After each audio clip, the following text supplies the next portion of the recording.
many physicians do you have in your organization? We are an organization of 20,000 physicians, medical students, and health professionals.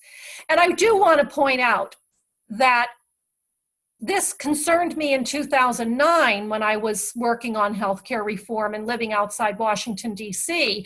I opened the Washington Post one day and I read another article about, this possible Affordable Care Act, and it said the AMA says blah, blah, blah, blah, blah.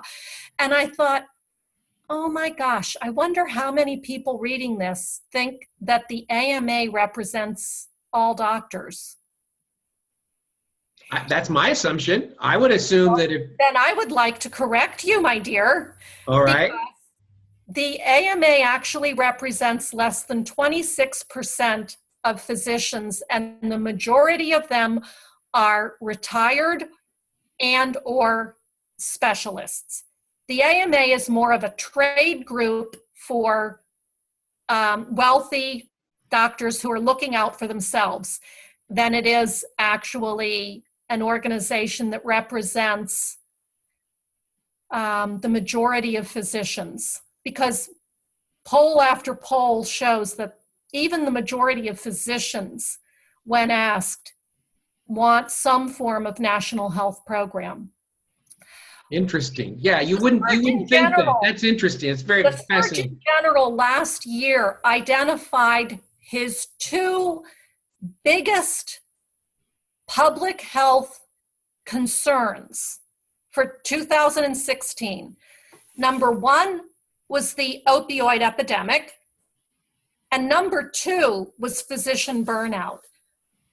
Physicians are getting burned out by all of the bureaucratic nonsense that gets in the way of them delivering the kind of quality care that they went into medicine to practice in the first place. Right. I would think that a single payer system would eliminate the overhead, the cost of insurance companies, but also pharmaceutical companies. I read an article the other day that said that hospitals that restrict representatives from pharmaceutical companies from having access into the hospitals and promoting their drugs, that physicians are more likely to recommend generic drugs versus those that are being touted by reps that come in and give them gifts and do all that kind of stuff. That would go away, right? That very much would go away. And our co-founders, Dr. David Himmelstein and Steffi Woolhandler, did some additional research that showed that if we simply could negotiate drug prices, we could save an additional $100 billion or so a year in drug prices. The other thing, one more thing that I thought was fascinating, and I think this is correct. I think it came from one of Michael Moore's movies or whatever, I'm not sure. But I think we're either the only country or maybe one of two countries in the world that allow pharmaceutical companies to advertise on television.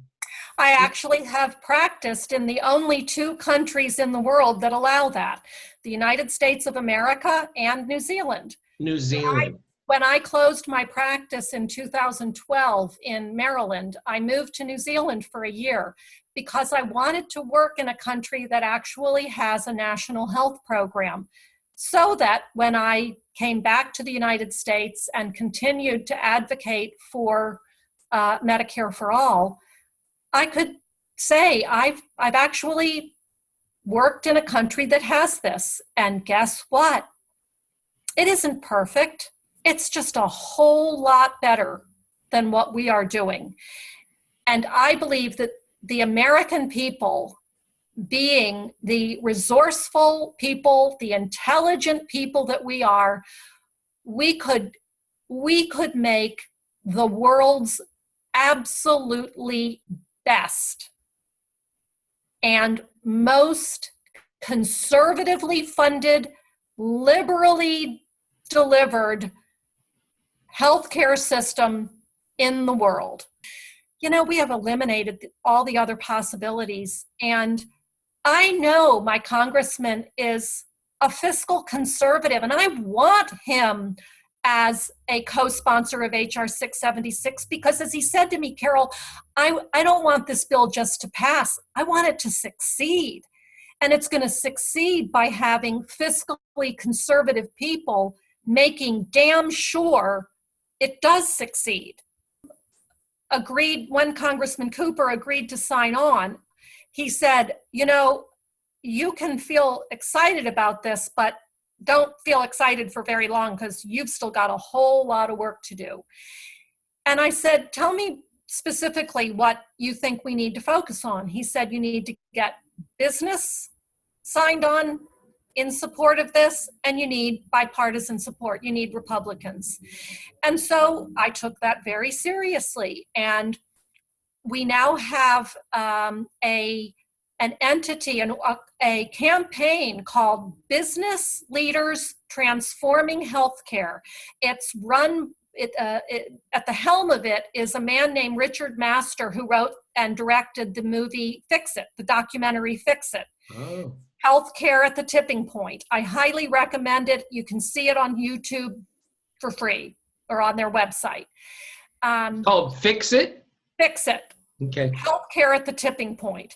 He is a businessman. He owns a mirror and frame manufacturing company in Pennsylvania. And he said, absolutely, the fact that I have to negotiate health insurance year after year after year is cutting into my ability to grow my business and to give my employees raises and to increase the number of people I can hire. It's crazy. The National Health Program is a job creator.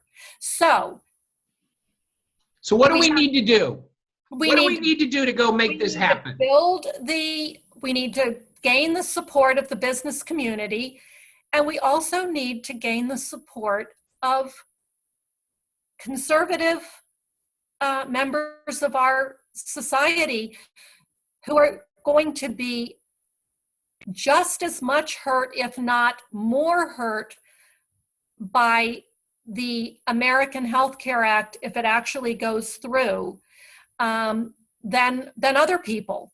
We need to help them see that this is not a partisan issue, that healthcare is a social good for all Americans.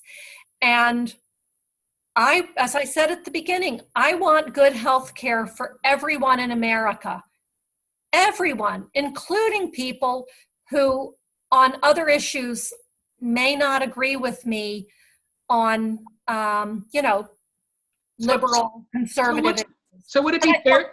Would it be fair to say that you want health care for everyone in the same way that we want education for our children up to high school, and a program that's put into place that makes it available that people can get those services without having to pay extraordinary fees and costs and all that? I mean, isn't it the same?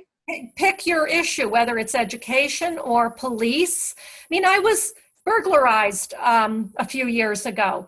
And when the police came to my house, they didn't ask whether I had police insurance or not to decide whether or not they were going to investigate the crime or help me.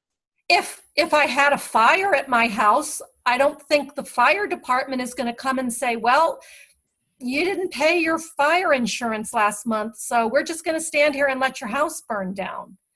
So there are some things that are just a social good that really don't lend themselves to commodification. And I would say that healthcare is one of those. And it's just time. We really are ready. I think the American people are ready. And frankly, the last time the Republicans tried to pass this piece of legislation a month ago, we saw an increase in co-sponsors of HR 676 to the tune of 24. So now that they have passed their AHCA and are sending it on to the Senate, I full well expect to see many more co-sponsors of HR 676, because these members of Congress are going to go home in the next week and they are going to get an earful from their constituents.